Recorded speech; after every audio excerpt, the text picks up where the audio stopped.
NITK ಮೈದಾನದಲ್ಲಿ ಸೋಮವಾರ ಸ್ಯಾಪ್ ಉಡುಪಿ ಪ್ರೀಮಿಯರ್ ಲೀಗ್ 2017ರ ಕ್ರಿಕೆಟ್ ಪಂದ್ಯಾಟಕ್ಕೆ ಗಣ್ಯ ಅತಿಥಿಗಳು ಚಾಲನೆ ನೀಡಿದರು. ಪಣಂಬೂರು ಎನ್ಎಂಪಿಟಿ ಮೈದಾನದಲ್ಲಿ ಸೋಮವಾರ ಶ್ಯಾಬ್ ಉಡುಪಿ ಪ್ರೀಮಿಯರ್ ಲೀಗ್ ಕ್ರಿಕೆಟ್ ಪಂದ್ಯಾಟಕ್ಕೆ ಗಣ್ಯ ಅತಿಥಿಗಳು ಚಾಲನೆ ನೀಡಿದರು.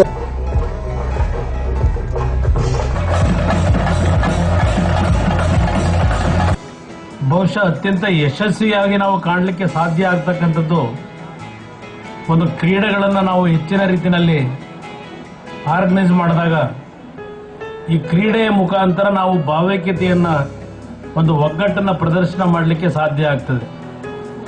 ಅದು ಬಹುಶಃ ದಕ್ಷಿಣ ಕನ್ನಡ ಜಿಲ್ಲೆಯಲ್ಲಿ ಇದು ಅತ್ಯಂತ ಅವಶ್ಯಕತೆ ಇರತಕ್ಕಂಥ ದಿನಗಳು ಇದು.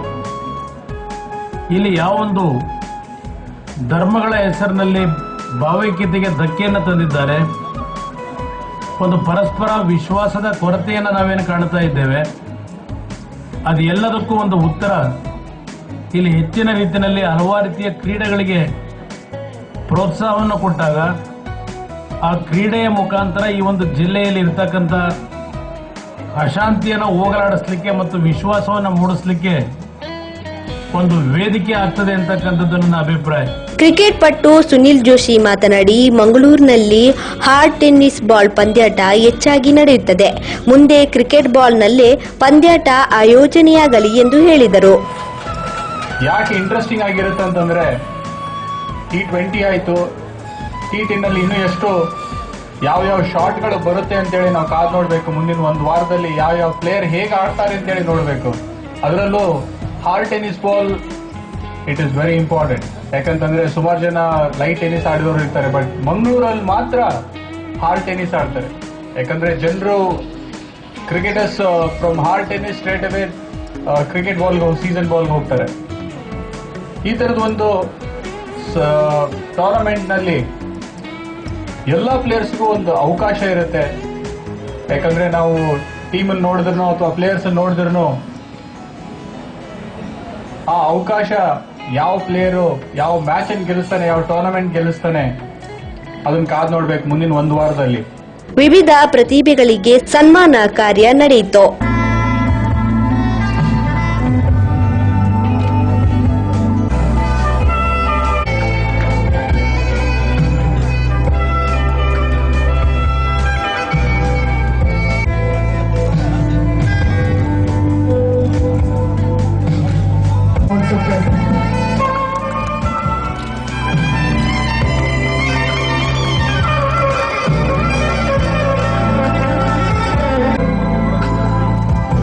ಮಂಗಳೂರು ಪರಿಸರದಲ್ಲಿ ಅಂಡರ್ ಆರ್ಮ್ ಕ್ರಿಕೆಟ್ ಹೆಚ್ಚು ಪ್ರಸಿದ್ಧಿಯಲ್ಲಿವೆ.